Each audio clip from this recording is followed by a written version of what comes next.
저야 여기 사중에 계신 분들은 공부는 요즘 잘 되십니까? 공부는? 그냥 이렇게 쭉 가면 어떤 결과가 나올 거라는 거는 추정이 되실 거 아니에요. 그렇죠.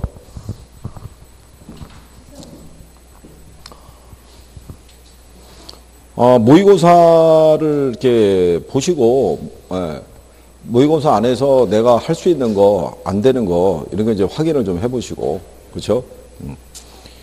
지금은 뭐 아마 저쪽에서 이제 출제한 걸로 아마 여러분들이 시험을 보신 것 같은데, 좀 지나면 나중에 이제 뭐 외부 모의고사도 보고 그럴 수 있겠죠. 그러면 이제 좀 더 객관적으로 평가할 수 있을 거고, 그렇죠? 그래도 기본적인 나오는 베이스는 다 비슷해요. 그게. 못 풀 문제도 아니고, 그렇죠? 근데 이제 간단한 문제인데도 내가 그게 구별이 안 돼서 틀리고 있다는 거는 그쪽에 정리가 전혀 안 됐다는 얘기죠. 그렇잖아요. 그러니까 그리고 또 말씀을 드렸지만 공부한 거하고 점수하고는 바로 직결은 안 돼요. 그렇죠? 예. 공부한 시간은 꽤 오래됐는데 나름대로 열심히 공부했다고 생각했는데 점수는 기대치에 못 미칠 때가 있어요. 그거는 문제를 풀어봐야지 이제 좀 늘어나요. 문제를 이렇게 쭉 풀어서 적응이 좀 되셔야 돼요.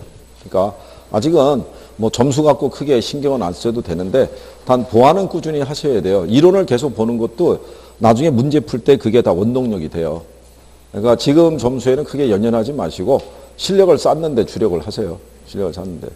그리고 개론이 뭐 잘 안 되거나 그렇게 되면 왜 안 되는지에 대한 분명한 이유가 있을 거예요. 그죠? 그러니까 그거는 담당하는 선생한테 현재 내가 이런 식으로 공부하고 있는데 이게 제대로 하고 있는 건지 그것도 확인을 해봐야 돼요. 혼자서 잘못된 선택을 해서 제가 그렇게 공부하면 안 된다고 그랬죠. 3, 4, 1은 죽어라고 민법만 하고 3, 4, 1은 죽어라고 개론만 하고 그러면 제가 물어봤어요. 젊은 친구에게. 너 이거 들은 거 기억이 며칠 동안 유지가 되냐?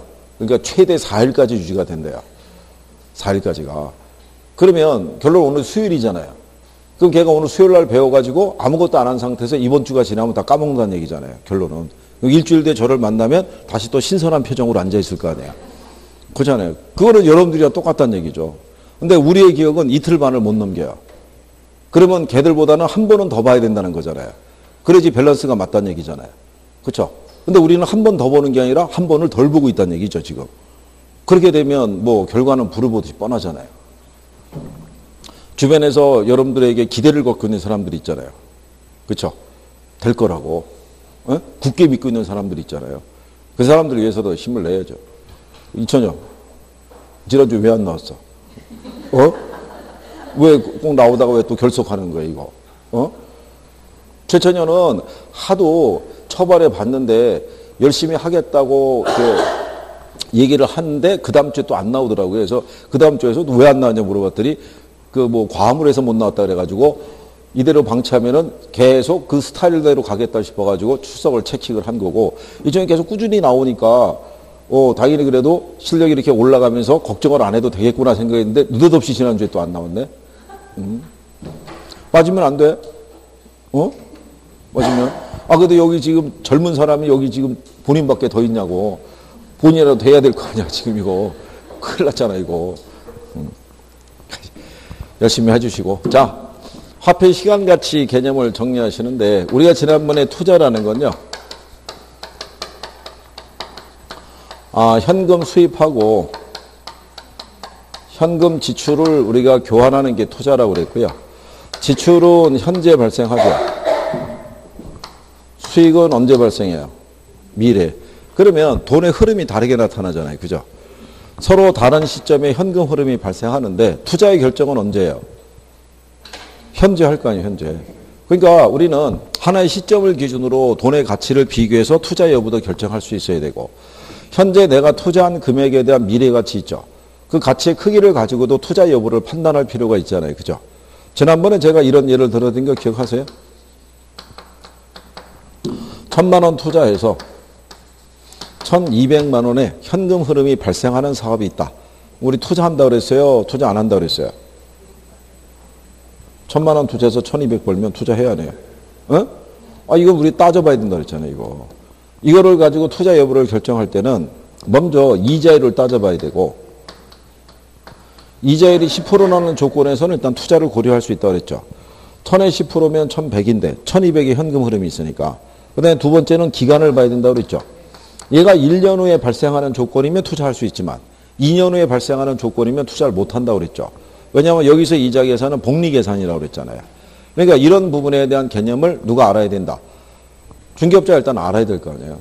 그 이제 투자자에게 투자를 권유할 때 단순하게 이거 투자하면 그냥 몇 프로 벌 수 있어요. 이런 거는 안 맥힐 거 아니에요. 그죠? 그러니까 기본적인 요건은 알아야 된다는 얘기죠. 그래서 얘네를 구하는 자본하는 개수가 각각 세 가지씩 있죠. 미래 가치를 구하는 애들이 있고, 그 다음에 뭐를 구하는 애들이 있어요? 현재 가치. 그래서 미래 가치 구하는 애들 보면은 내가 개수라고 있죠. 지금 제가 내가 개수라고 얘기했는데, 이거는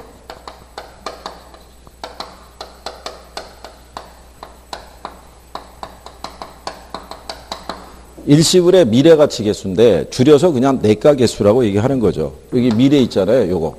내가. 네, 빼가지고. 그러니까 일시불의 미래 가치 개수 또는 내가 개수 이렇게 표현도 해요. 네?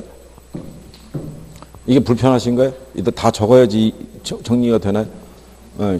그러니까 그 다음에 연내 개수라고도 얘기를 하고요. 연금에 뭐라 그런다? 네, 내가 개수. 그 다음에 감채 기금 개수라는 게 있고요. 그 다음에 여기 현재 가치 구하는 게 보면 현가 개수라고 있죠. 현가 개수는 일시불의 현재 가치 개수를 줄인 거예요. 그죠? 그 다음에 연금의 무슨 개수? 현가 개수. 그 다음에 뭐가 있다? 자, 이렇게 돼 있을 때 지난번에 요게 또 시험상에서 인용을 잘 해줘요. 저당상수가. 저당상수는 뭐 구할 때 쓴다 그랬어요? 어? 얘는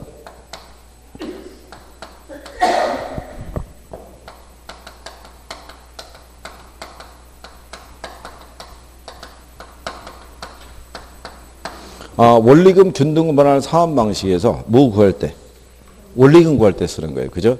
그러니까 빌린 돈을 우리가 저당 대비액이라고 그러잖아요. 여기에다가 뭐를 곱하면? 저당상수를 곱하면 얘가 나오는 거야. 우리가 금융에 가면 얘가 다시 등장하죠. 그렇죠? 근데 얘를 이제 문제를 줄 때는 어떻게 해주냐면 원리금 균등 분할 사업 방식에서 원금과 이자의 구성이 어떻게 돼요? 이 방식에서 원금과 이자의 구성이 초기에는 원금 상환이 커요? 이자 상환이 커요? 이자 상환이 크죠. 그런 걸 요즘 지문으로 활용하는 거예요. 그걸 요 자체로만 주는 게 아니라 원리금 균등 분할 사업 방식이 이렇게 돼 있잖아요.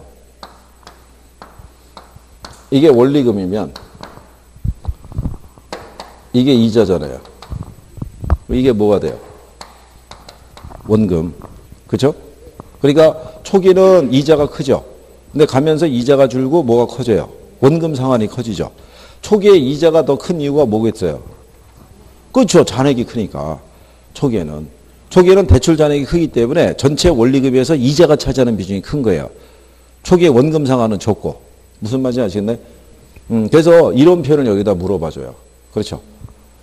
또 표현을 할 때 어떻게 쓸 수 있냐면 이거를 구하기 위해서는 연금의 현가 개수의 역수를 쓸 수 있다 이렇게 쓸 수도 있죠. 얘하고 둘이 역수니까. 우리가 지난번에 알려줬었죠.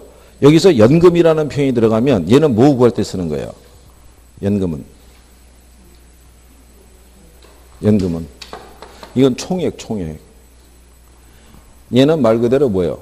그 총액의 할부금. 분할된 금액을 구할 때 쓰는 거라고 그랬잖아요. 그죠? 무슨 말인지 아시겠어요? 여기서 연금이 들어간 애들은 다 뭐 구할 때 쓰는 거다? 총액, 합계. 그죠? 여기 있는 감채기금이라고 할 때는 그 총액을 뭘 한 거예요? 나눈 거. 에? 자, 그래서 그 다음에 연금의 현가계수는 뭐 구할 때 쓴다 그랬어요? 예. 잔금 비율. 돈을 빌려서 상환을 하고 남은 거 있죠? 잔금. 잔금 구할 때 뭐 쓴다는 거예요? 연금의 현가계수를. 무슨 말인지 아시겠나요? 또 출제자가 쓸 때 이렇게 바꿔주는 거예요. 요거를 구하기 위해서 저당상수의 역수를 사용할 수 있다. 이렇게 해도 주는 거예요. 무슨 말인지 아시겠죠? 그러니까 복잡한 건 안 물어봐요. 이걸 가지고. 그러니까 용어에 대한 이해는 하고 있느냐를 물어봐요. 그거는 구별을 해줘야 돼요. 그죠? 그러면 여기 있는 감책인계수 있죠? 얘는 뭐 구할 때 쓴다 그랬어요? 그쵸? 얘는 이거 구할 때 쓰는 거야. 뭐를?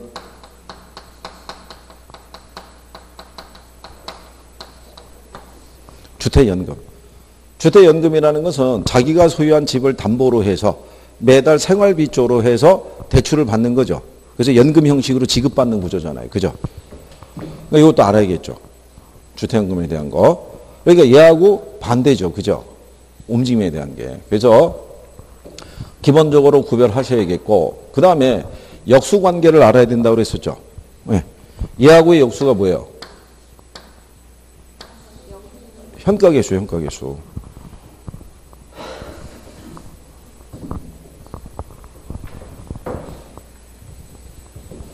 우리가 지난번에 이렇게 했던 거 기억하시나요?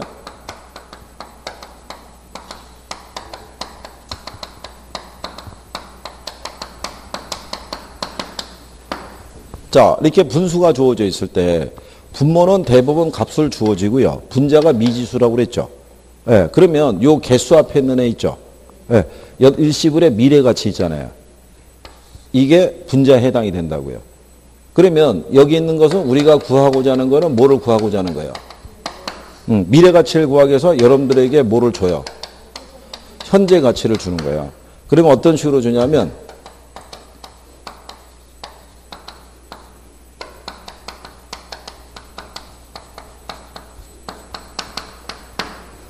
이런 식으로 표현해 주는 거예요. 현재 1억 원에 몇 년 후에? 1년 후의 가치는. 그럼 현재 1억 원이라는 건 주죠. 예, 근데 우리는 그 미래 가치를 모르는 거죠. 예, 그거를 구하기 위해서 뭐를 준다는 거예요? 개수를. 그러면 여기는 현재 가치에다 개수를 곱하면 무슨 가치를? 미래 가치를 구할 수 있다는 거예요. 그러면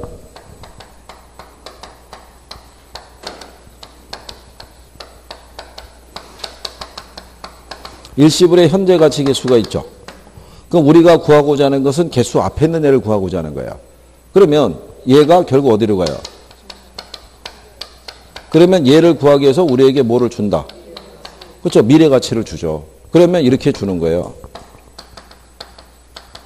3년 후 1억 원의 무슨 가치는? 현재 가치는? 이렇게 준다고요. 그죠? 네. 그러면 우리가 구하는 부분에 있었을 때 일시불의 현재 가치니까 3년 후에 1억 원이라는 건 줘요, 안 줘요? 주죠. 그거를 구하기 위해서 우리에게 주어지는 거는 뭐를 주어진다는 거예요? 미래 가치를. 3년 후에 1억이잖아요. 무슨 가치예요? 미래 가치죠. 그러니까 여기에다가 뭐를 곱하면 현재 가치 개수를 곱하면 무슨 가치를 구할 수 있다? 현재 가치를. 그러면 지금 분모하고 분자가 어떻게 돼요? 바뀌어 있잖아요. 그게 둘이 서로 역수라는 거예요. 현가 개수하고 뭐하고? 내가 개수하고 둘이 서로 역수라는 거예요. 역수. 무슨 말인지 아시겠죠? 이렇게. 그래서 여기 보면 금액이 3년 후에 1억 원, 현재 1억 원. 금액이 한 번만 표시되죠.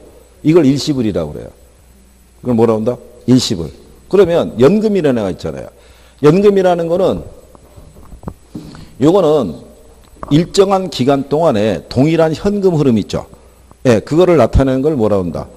연금이라고 표현해요. 그죠? 그러면 연금의 내가 개수하고 역수가 뭐예요?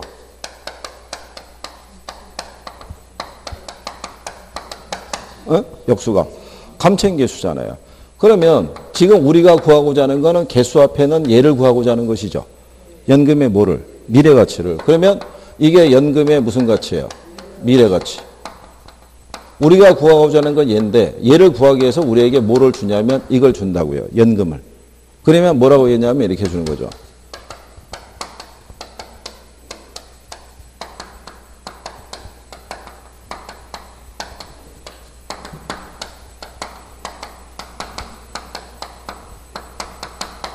뭐 이런 식으로 주는 거예요. 여기 보면 매년 얼마씩? 100만 원씩. 그러니까 이런 개념이죠. 매년 얼마씩?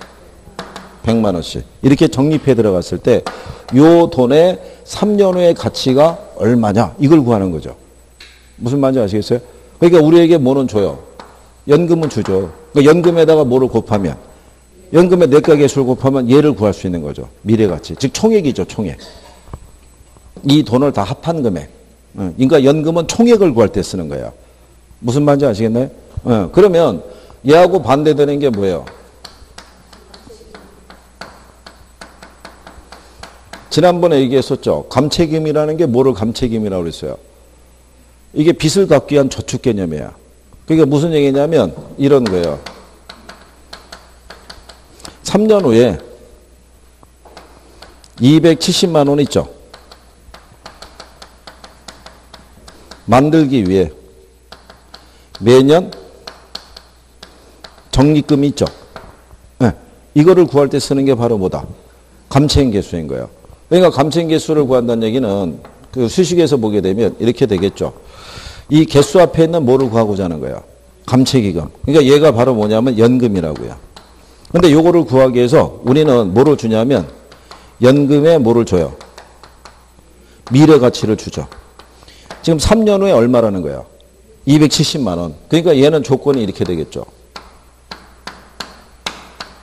3년 후에 얼마를 만들기 위해서 270만 원을 만들기 위해서 매기간 얼마씩 적립해야 되느냐 이런 얘기예요. 무슨 말인지 아시겠나요? 그러니까 얘는 총액은 알잖아요. 이 총액을 나눈 금액을 모르는 거지. 무슨 말인지 아시겠죠? 그러니까 얘하고 지금 서로 어떻게 돼요? 역수죠. 얘하고 비교하면 분모 분자가 바뀌어 있잖아요. 그래서 연금의 미래가치 개수하고 뭐하고 감채 개수는 역수인 거예요. 그러니까 연금이 들어가는 애는 총액을 구하는 거예요. 합계. 얘는 그거를 나눈 금액을 구하는 거예요. 무슨 말인지 아시겠어요? 그래서 둘이 서로 무슨 관계다? 역수다라고 얘기해 주는 거예요. 이 표현이 또 잘 나와요. 이게 표현할 때 N년 후에 1원을 만들기니까 미래가치 개념이잖아요. 무슨 가치다? 미래가치. 그래서 우리가 지난번에 이거 설명해 줬잖아요. 이거 감채기금에 대해서. 이건 뒤에 간편까지 나오는 거라고. 그렇죠? 이런 얘기잖아요. 만약에 3년 후에 300을 만들어야 돼요. 300을. 만들어야 되는데 매기간 갚아야 될 게 적립을 70만 원씩 하면 된대요. 90만 원씩 하면 된다고 가정하자고요. 그럼 90만 원 3년 모아봐야 이게 300이 안 나오죠. 그럼 결국 어떻게 한다 그랬어요?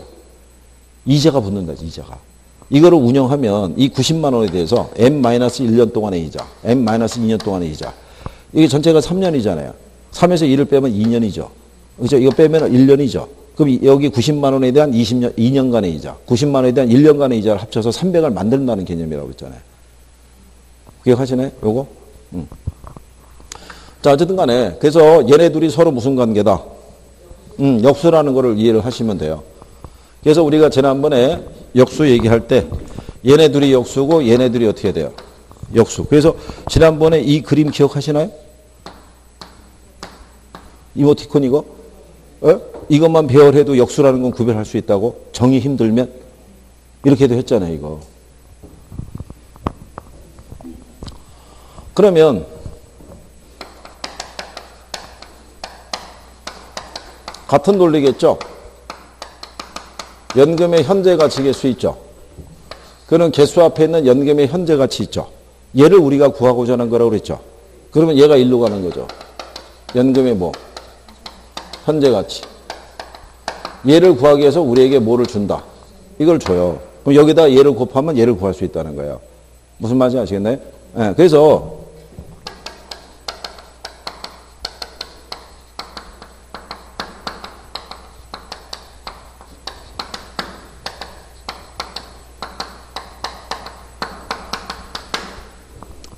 만약에 이럴 수가 있잖아요. 정년 퇴직한 다음에 정년 퇴직 후 매년 얼마씩 100만 원씩 10년간 지급받는 게 있다는 거예요. 근데 그거를 앞으로 매년 정년 퇴직 후 이걸 그 100만 원씩 받는 것보다 정년 퇴직하는 시점에 일시불로 받을 수도 있잖아요. 그러면 사람이 따져봐야 되잖아요.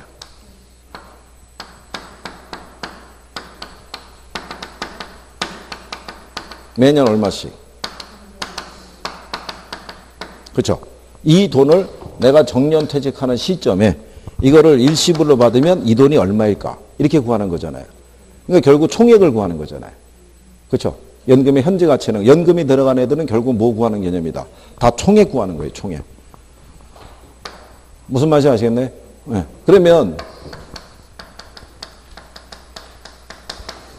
요 상수 옆에 있는 저당 있죠. 요거는 말 그대로 뭐 구하는 거냐면 돈을 빌렸을 때 갚아나가는 원리금 있죠. 이거 구하는 거예요. 그러면 여러분들에게는 뭐는 제시를 해주는 거예요. 이거는 줘요. 그럼 우리가 구하고자 하는 게 뭐겠어요? 연금이죠.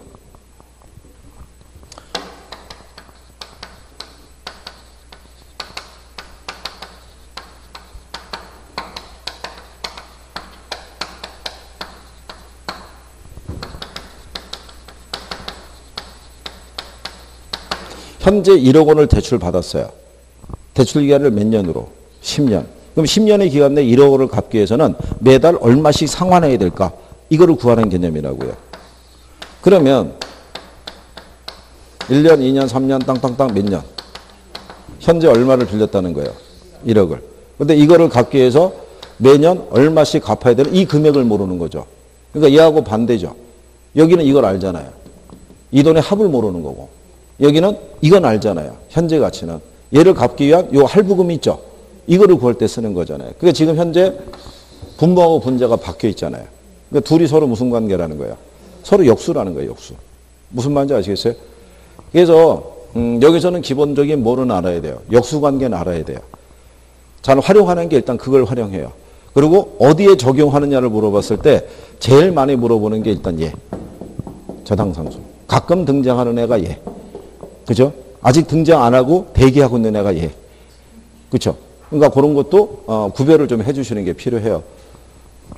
이거 지금 이 내용 자체는 되게 더 많은데 그 정도까지는 안 물어보니까 일단 기본적인 개념하고요. 그 다음에 역수 있죠. 이런 건 알아야 돼요. 지난번에 이게 개수 놓고 개수 구별하는 것도 알려줬어요. 그죠? 네?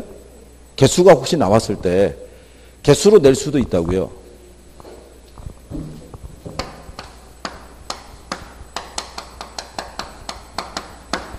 이거 뭐 구할 때 쓰는 거라고 그랬어요. 이거 뭐 구할 때. 일단 일이 뭘 얘기한다 그랬어요. 일이 원금을 얘기한다 그랬죠. 네, 원금이 앞으로 나와 있으면 현재 가치 구하는 거예요. 그리고 기간 앞에 마이너스가 있으면 현재 가치 구하는 거라고 그랬어요. 그렇죠? 무슨 말인지 아시겠나요? 그리고 요렇게 돼 있죠. 이렇게. 자, 얘가 지금 저당상수고요. 얘가 지금 연금의 현재 가치겠어요. 그죠? 근데 연금을 구할 때는 이자를 표시하는 R이 분모로 들어간다고 그랬잖아요.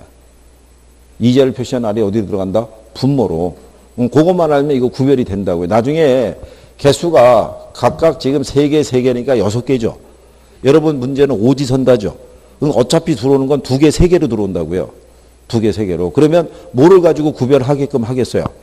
기간 앞에 마이너스를 주든가 해가지고 이게 현재 가치 구하는 거다, 미래 가치 구하는 거를 바로 일단 정리를 시켜줄 거라고요. 그럼 남는 게 몇 개 남겠어요? 2개 남을 거라고, 2개. 둘 중에 하나가 답이라고 줄 거라고요. 이런 식으로. 그죠? 돈을 빌렸을 때 갚아나가는 원리금 구할 때 뭐를 쓰느냐? 이렇게 줄 수도 있을 거 아니에요? 네? 그럼 얘가 답일 거 아니에요? 얘가 저당상수니까. 그러니까 그거까지는 이제 우리가 조금 더 연습을 하면 되고, 일단은 여러분들이 거기까지 나가면 또 힘들으실 테니까 역수는 분명히 아시겠어요? 얘하고 누구하고 역수? 얘하고 누구하고? 감체인 개수. 얘하고 누구하고? 예, 저당상수 역수라는 거. 그거를 알면 얘네는 미래 가치 구하는 거고 얘네는 현재 가치 구하라는 게 구별이 되죠. 그것도 시험에 낸단 말이에요. 왜냐하면 얘는 내가니까 미래 가치 얘기하죠. 얘도 내가니까 미래 가치 얘기하죠. 얘도 현가니까 현재 가치 얘기하죠. 얘도 현가니까 현재 가치죠. 근데 얘들은 이것만 갖고는 미래 가치다, 현재 가치다 구별이 안 되잖아요. 그러니까 출제자들이 요렇게 섞어준다고, 요렇게. 근데 이거 역수관계를 내가 분명히 알고 있으면 자연스럽게 구별이 되잖아요. 무슨 말인지 아시겠어요? 네, 출제할 때 그냥 이렇게 간단하게 줘요. 연금의 미래 가치의 역수는 연금의 현재 가치 개수다. 그럼 틀릴 거 아니에요. 무슨 말인지 아시겠어요? 네, 그러니까 그런 식으로 기출에 출제하는 거예요. 기출에서. 간단하게. 위에 거 4개 지문은 지문도 2줄씩 주고 좀 어렵게 주는 것 같은데 마지막에 답은 5번이었던 거예요. 틀린 거 고르라고 해놓고 연금의 미래가치계수는 연금의 현재가치계수와 역수다. 그럼 걔가 틀렸을 거 아니에요. 연금의 미래가치계수의 역수는 뭐예요? 감정이 그렇죠. 그렇게 간결하게 주는 거예요. 간결하게. 그러니까 너무 복잡하게 생각하지 마시고 기본적인 거 하고 역수관계라도 일단은 기본적으로 구별을 해주시면 돼요. 이거 지난번에 우리가 한번 했던 거예요. 기억하시죠? 네. 그래서 이런 것도 이제 추가적으로 알아두시고 이렇게. 네? 이런 거 활용하니까. 그리고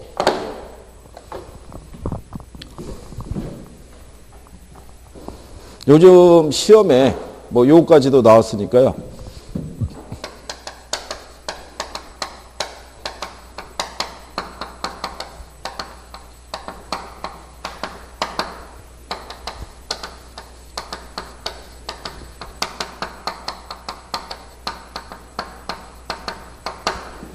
자, 잔금 비율은요, 1 - 상환 비율로 구해요. 그죠? 요거는 얘들을 알고 있을 때 쓸 수 있는 방법이에요. 얘가 만약에 상환 비율이 70%예요. 그죠? 1이 뭐라고 그러냐면 원금이라고 그랬잖아요. 여기서 70%를 상환했다는 얘기는 잔금이 얼마? 30% 남았다는 얘기고. 그럼 그 얘기는 잔금 비율이 얼마? 30% 남았다는 얘기는 상환 비율이 70%라는 얘기죠. 그러니까는 잔금 비율하고 상환 비율을 합하면 1이 나오겠죠. 이게 그래서 대출 원금이 되는 거야. 무슨 말인지 아시겠죠? 그래서 시험에서 거기까지 나온 거야. 잔금 비율과 상환 비율을 합하면 1이 된다. 1이 된다. 그럼 맞는 표현이겠죠? 무슨 말인지 아시겠나요?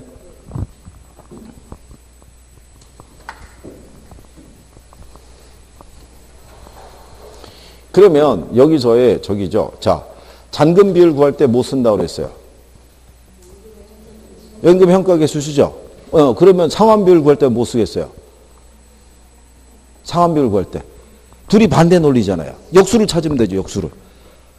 이거는 그렇죠. 저당상수 쓰면 되죠. 저당상수. 무슨 말인지 아시겠죠? 그러니까 그냥 간단한 걸로 주는 거예요. 간단한 걸로. 네, 그래서 나중에 이제 문제풀이 하게 되면 조금 더 가보는 거예요. 조금 더. 아직 나오진 않았지만 조금 더 가서 시장의 이자율이 있죠. 네, 이자율이 상승하면은 저당상수와 감채인계수의 크기가 달라지겠죠. 무슨 말인지 아시겠나요? 네, 그래서 그 크기에 대한 구분이나 이런 거는 이제 그 다음 단계에서 하시면 되고, 일단은 얘들하고 친숙해지는 게 중요해요. 원래 얘들을 잘 안 좋아해요. 얘들을. 그래서 요 정도라도 정리해 두시고, 그 다음에 이제 101페이지에 가면 현금 수지 측정이라고 있죠. 예, 네, 거기는 별표 해야 돼요. 별표 3개. 시험에 자주 인용이 돼요.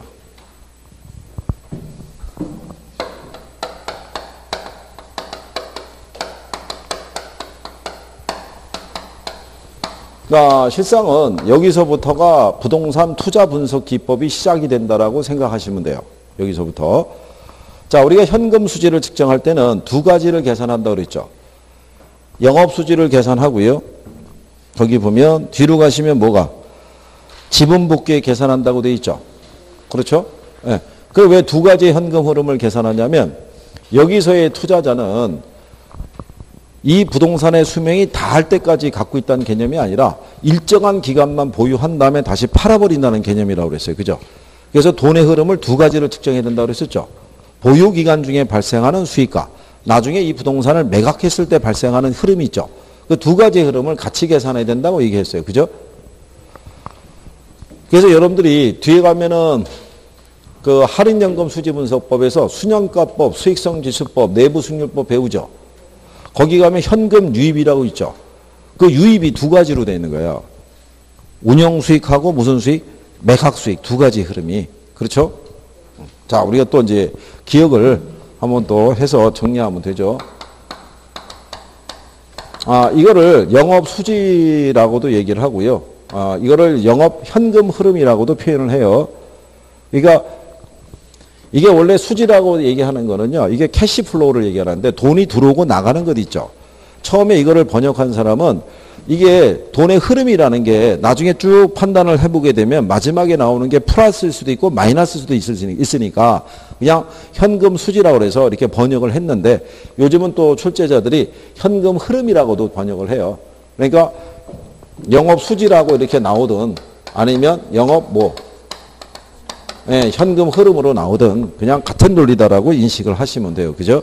그러면 영업 수지를 계산할 때 첫 번째 단계는 뭐를 가지고 계산하는 거예요? 얘를 구해야겠죠. 가능 총소득을.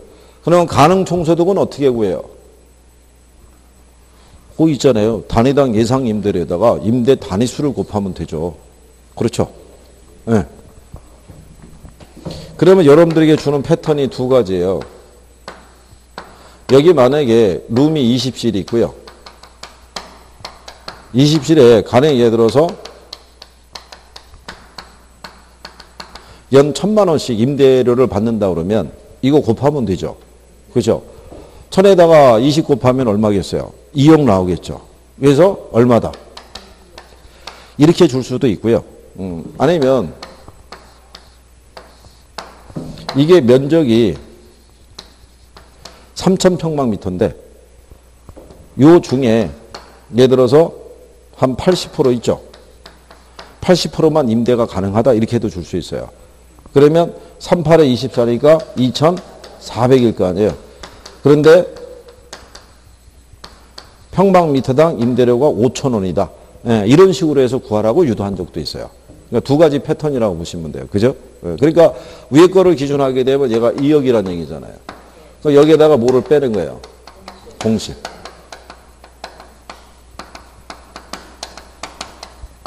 그러니까 여기에 있는 요 2억이라는 것은요. 얘가 100% 점유됐을 때를 가정하는 거예요. 임대가. 근데 현실적으로 임대라는 게 100% 임대가 되기는 쉽지 않잖아요. 중간중간에 공실이 발생할 수도 있죠. 그래서 일반적인 공실료로 한 10% 정도 또는 5% 정도를 공제를 해요. 그리고 여기 있는 불량부채에 대한 개념은요. 임차자들이 입주를 해서 임대료 제때 안 낼 수도 있죠. 임대료가 제때 안 들어오면 그것도 임대업자 입장에서는 손해예요. 임대업자가 계산하는 수익률 계산은 보증금은 보증금대로 운영을 해야 되고 임대료는 임대료대로 매달 또박또박 들어와야지만 그게 정상적인 임대 수익률이 산정이 되는 거예요. 어느 한쪽이 안 들어오면 손해인 거예요. 보증금에서 공제하더라도 역시 손해인 거예요. 그게. 임대료 안 내가지고. 그러니까 통상 5에서 10% 줘요. 그죠? 그럼 만약에 한 10% 주면 2,000을 빼야 되잖아요. 그죠? 예. 그러면 여기에다가 기타 소득이 있는데 기타 소득이 출제가 된 게 한 번밖에 없어요. 얘가 들어온 적은. 여기 들어온 적은 한 번밖에 없고요. 통상 얘는 생략하는 경우가 많아요. 얘가 만약에 들어온다는 얘기는 이거를 계산을 편리하게 하기 위해서 들어오는 거예요. 여기서 얘가 없는 상태에서 2억에서 2천 빼면은 그게 나오는 게 유효 총소득이잖아요. 얘가 총수익이죠. 그러면 얘가 1억 8천이잖아요. 여기서 영업경비를 공제할 때 이게 총 비용인데 얘를 만약에 이 경비가 유효 총소득의 35% 이렇게 주면 암산 계산이 어렵잖아요. 그러면 1억 8천 곱하기 0.35를 때려야지만 이게 금액이 나오잖아요. 근데 여기다 만약에 얘를 주면 그럼 플러스 마이너스 이게 제로잖아요. 그럼 얘가 1억 8천이 아니라 얘가 2억이 나오잖아요. 그럼 2억에 35% 그래도 암산 계산이 된다고요. 1억에 35%가 3,500이니까 2억이니까 7천 나올 거 아니에요. 그럼 암산 계산이 된다고요. 그러니까 암산 계산을 유도하기 위해서는 얘를 주는 거예요. 근데 암산 계산에 대한 것이 그냥 필요 없고 간결하게 하려고 그러면 이 수치 자체를 간결하게 줘요. 맞춰서 암산 계산이 가능하도록. 무슨 말인지 이해하시겠나요? 네, 그래서 이렇게 준다는 얘기예요. 그래서 얘가 만약에 2억이 있어서 그래서 얘가 만약에 2억이 된다 그러면 얘를 만약에 통상 주는 게 35% 주든가 50% 주든가 막 이렇게 줘요. 암산 계산이 가능하게끔. 그죠? 그러면 얘 만약에 50% 줬으면은 이게 얼마겠어요? 1억이죠? 그럼 여기 나오는 순영업소득이 얼마겠어요? 얘가 1억이겠죠? 여기까지 계산하는 것도 출제해요. 여기까지. 그럼 여기까지 순영업소득을 계산할 때는 이거를 이런 식의 배를 안 주죠. 이렇게 주겠죠. 요거를 계산해서 들어와라. 이렇게. 무슨 말인지 아시겠죠? 여기까지 계산하라 그러면 요거를 간결하게 안 준다고요. 이거를 간결하게 주는 거는 그냥 순서대로 내려오면 그냥 계산이 되잖아요. 그러니까 최소한의 기본 계산을 해야 되질 거 아니에요. 그럴 때는 이 패턴을 이렇게 준다고요. 순영업소까지 들어올 때는. 만약에 끝까지 내려가는 거면 그냥 간결하게 줘요. 왜냐하면 여기 끝까지 가는 게 1분 내 계산하기가 쉽지가 않아요. 숙달이 돼 있어야지 하지. 그래서 그런 개념인 거예요. 무슨 말인지 아시겠어요? 네, 그런 거예요. 그 다음에 이제 여기서 뭐를 빼요?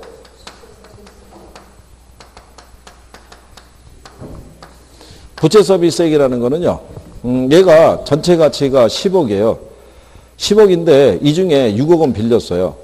가령 예를 들어서 이자율 5%로. 그죠? 그리고 나머지 4억은 내 뭐로 투자했다? 지분으로.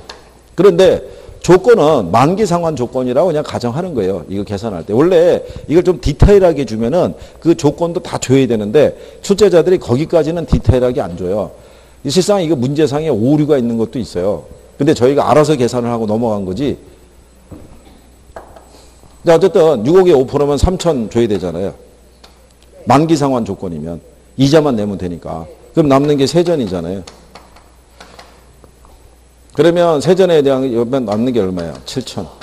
여기서 이제 뭐를 빼야 돼요? 네, 영업소득세 빼야 돼요. 그렇죠. 그럼 영업소득세를 계산을 해야 되잖아요. 계산은 이제 배기 폐지가 하면 있겠죠.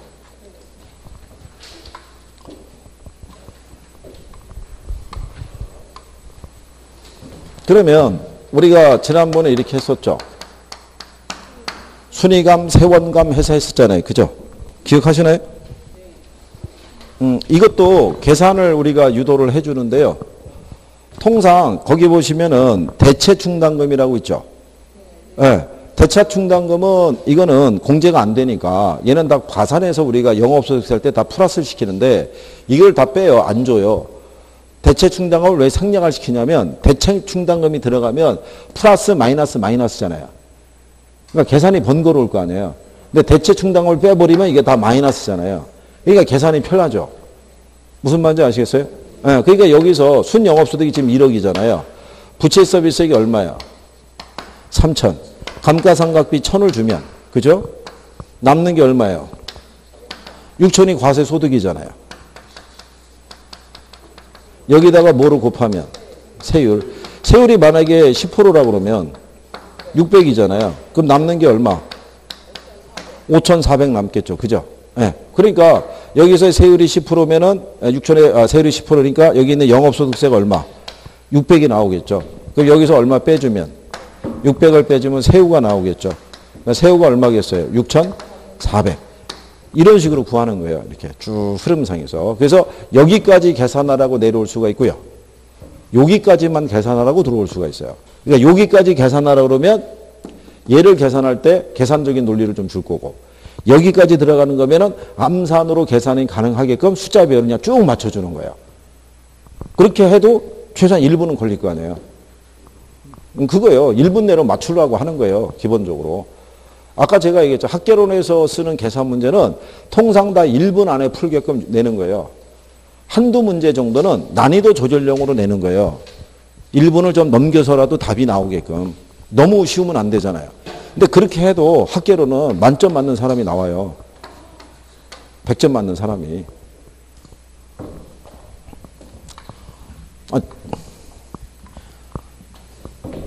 그러니까 여러분들은 이게 잘 납득이 안 되시겠지만 얘가 점수 따기는 또 좋아요.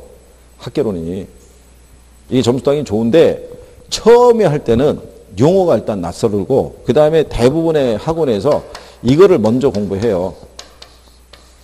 민법을 가지고 11월 달에 나왔던 1월 달에 나왔던 3월 달에 나왔던 이거부터 하는 거예요. 이거부터 해서 시간을 많이 쏟아부었는데 생각만큼 점수는 안 나와요. 얘가 거의 시험에 임박할 때 이게 올라간다고요. 쭉. 민법이 어렵잖아요. 그렇잖아요. 그러면 얘만 치우쳐서 하다 보니까 얘를 공부를 안 해요. 개론을. 그러고 난 상태에서 5월 달이 딱 들어가니까 얘도 이제는 해야 될 것 같은 거예요. 그래갖고 이제 모처럼 마음을 먹고 학개론을 들여다봤더니 어려운 거예요. 왜 어렵냐면 안 했으니까 어려운 거죠. 안 했으니까. 얘를 만약에 초반에 민법 공부하듯이 학개론에 투자를 했으면 지금 학개론이 용어가 많이 익숙해졌을 거라고요. 공부 하나도 안 하다가 5월 달에 임박하니까 이제 한번 들여다보려고 그랬더니 아이고 얘가 봤더니 웬 그래프가 돌아다니고 웬 수익률도 나오고 이런 게 여기 숨어 있었단 말이야. 그뒤 막 계산 논리가 나오고 난리가 아닌 거예요. 그죠? 그러니까 오늘도 그렇죠. 이번 주도 학개론 시간에 이거 했잖아요. 오늘 이후로 선생들 중에서 이걸 갖고 얘기하는 사람이 없을 거예요. 그렇잖아요. 그러면 일주일 뒤에 우리를 만나갖고 신선하게 만나서 이거 선생이 얘기하면 기억이 안 나죠. 그냥 어렵다는 것만 인식이 되고 있죠. 그렇잖아요. 얘를 어떻게 하면 좋지? 막 이렇게 되는 거예요. 그러면 그때부터 방황하기 시작하는 거예요. 그때부터. 그리고 공부 안 하고 이렇게 시간이 흘러가게 되면 나중에 10월달 되면은 찾기 시작하는 거예요. 천기누설을 찾아서 막 가는 거예요. 그죠? 천기누설이 어디 있겠어요. 그죠? 용어 익숙해지면 돼요. 연습하면. 결국 중개사 수업은요. 반복이에요. 반복. 회독싸움이에요. 회독. 누가 한 번 더 도느냐가 그게 점수를 맞는 관건이 되는 거예요. 그러니까 지금도 충분한 거예요. 그죠? 용어 익숙해져서 하시면 돼요. 어렵게 안 나와요. 학계로는. 에? 나중에 제가 장담하는데 학교에서 투자 이렇게 열심히 하죠. 나중에 여러분들이 9월달, 10월달 되면요. 왜 이렇게 간단한 걸 가지고 그때 내가 이렇게 어렵게 생각했지? 이런 얘기들을 다 보편적으로 해요. 공부하고 나면. 그게 학계론의 맹점이에요. 이게. 자, 그래서 이렇게 구하는 거예요. 에? 순서 알아둬야겠죠. 이게 중요한 거예요. 이거. 시험에 잘 인용을 해줘요. 그 다음에 그 밑에 가면 지분 복귀액의 계산이라고 있죠.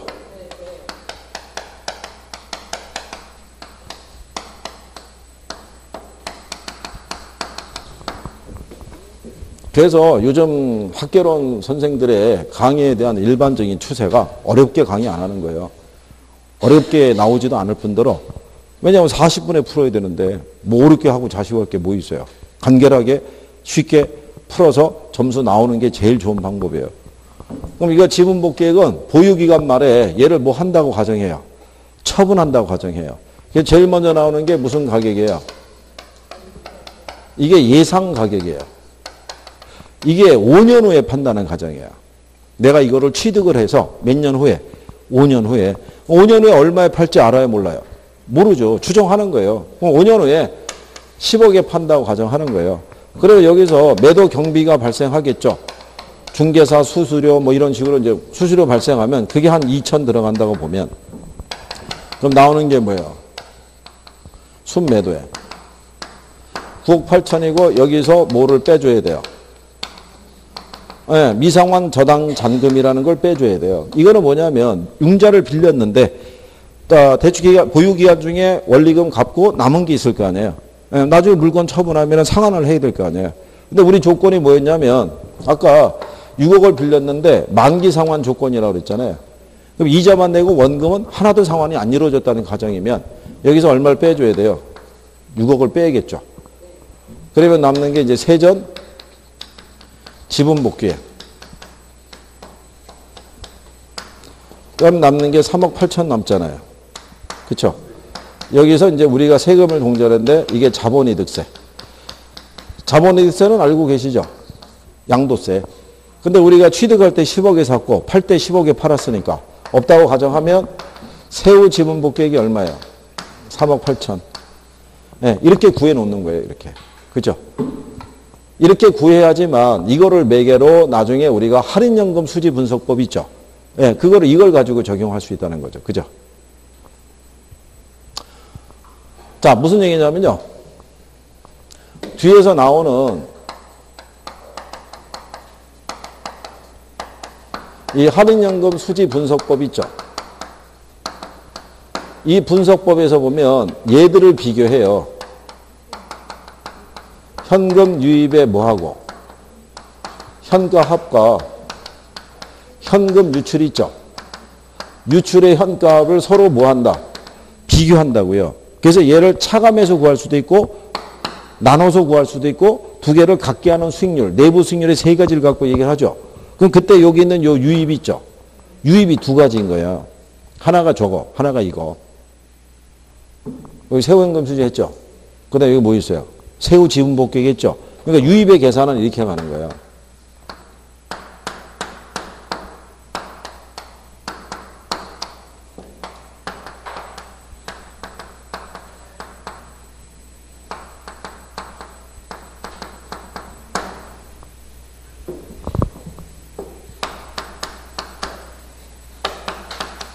이런 식으로 이렇게. 여기 6,400 있죠. 여기 세후 현금수 6,400 구했잖아요. 요게 매년 똑같다는 가정하에. 그죠? 그 요게 같은 금액이죠. 그럼 아까 배웠잖아요. 예? 앞으로 5년간 매년 얼마씩 6,400만 원씩 발생하는 금액에 대한 무슨 가치? 현재 가치. 그럼 이게 연금의 현재 가치 쓰면 되죠.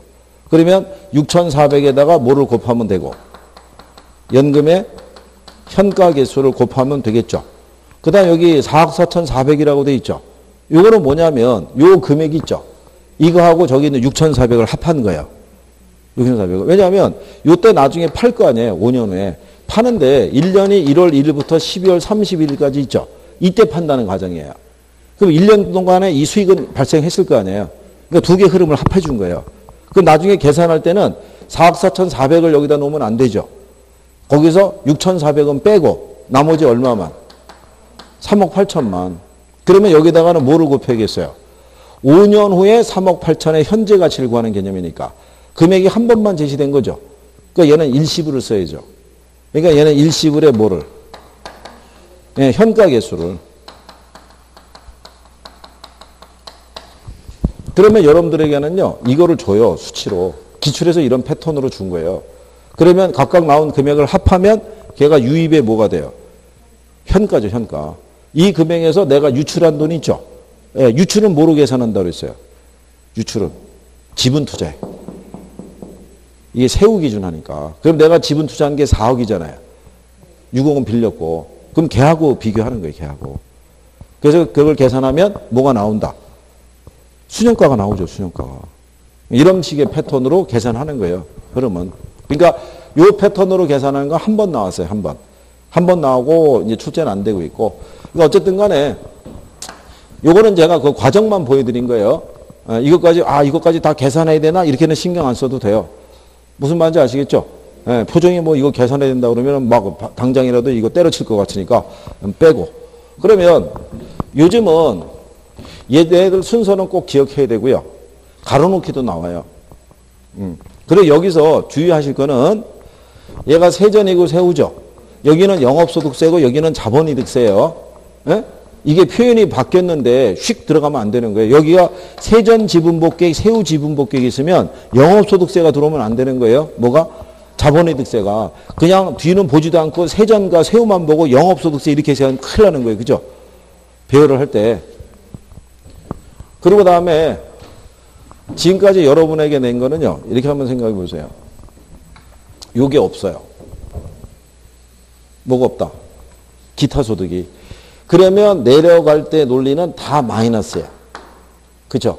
그러니까 요즘 출제자들이 슬슬 이걸 활용해요. 거꾸로 올라가는 건 플러스예요. 무슨 말인지 아시겠죠? 그러니까 계산할 때도 활용하는 거예요. 계산할 때도. 그러니까 이거 표현도 알아두시면 돼요. 여기는 세전에다가 부채 서비스액 더하죠. 그럼 뭐가 나와요? 그렇죠. 계산할 때 이렇게 유도해요. 그러니까 순영업소득을 안 줘요. 안 주는 대신에 요거 두 개를 줘요.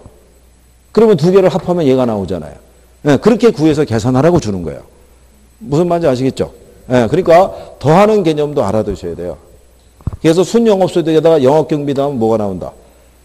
유효총소득이 나오죠. 유효총소득이. 그러니까 그런 식의 배열도 요즘 나오고 있는 추세니까 그런 것까지도 인식을 해 주셔야 돼요. 그죠? 무슨 말인지 아시겠어요? 그러니까 이 흐름이 아주 중요해요. 흐름 자체가. 그래서 정리를 꼭 해 두셔야 된다는 거. 요것만 잘해도요. 웬만하게 이쪽에서 나오는 문제는 풀 수 있어요. 그리고 이제 제가 연습을 시켜드려요. 문제를 드릴 거니까. 그렇죠? 우리 또 조만간에 시험 보기로 했잖아요. 그죠? 에? 아니 뭐 왜 이런 반응을 뭐 했잖아요. 우리 2천화가 오는 날 시험 볼 거야. 딱 기다렸다가 등장하면 바로 쫙 해갖고. 그리고 저 뒤에 계신 사장님이 어느 날 갑자기 모습을 보였을 때 등장하시면 바로도 시험을 한번 볼 거야. 문제를 여기다 쟁여놓고 있어야겠을 것 같아요. 그래서 지난번에 20문제짜리 한번 봤었죠? 네. 이번에 구상은 40문제로 가볼 거 생각 중이에요. 40문제로. 우리가 1시 반 정도의 수업을 마무리한다고 치면은 1시 반부터 해서 40분의 시간이면은 문제 풀 수 있어요. 그죠? 그리고 답지를 지지하는 분과 똑같이 답지를 제출하고 귀가하시면 되죠. 간단하잖아요. 그죠? 어? 아니, 좀 이렇게 다양하게 풀어보는 것도 방법이잖아요. 그죠? 어? 그러면 제가 확인도 되죠. 어쨌든 되긴 돼야 되잖아요. 그죠? 중요한 건 그거잖아요. 그죠? 아니, 세종시에 자존심이 있지. 그렇지 않겠어요? 제가 그랬죠. 전국에서 예의주시하고 있다고. 에? 여기 학원이 처음 생겼는데 과연 그쪽 사람들은 공부를 잘할까?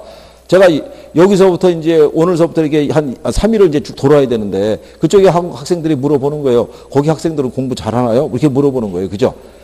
그래서 내가 그랬죠. 전국 최강이라고. 아유, 왜요? 여기 분위기는 전국 최강이잖아요. 그죠? 그 분위기라는 표현은 안 쓰지만 전국 최강이라고 얘기해 주고 있는 거예요. 그러니까 알아서 하셔야 되는 거예요. 그죠? 이거 정리하신 거고. 자, 이제 잠깐 쉬었다가 투자 분석 기법을 하시죠.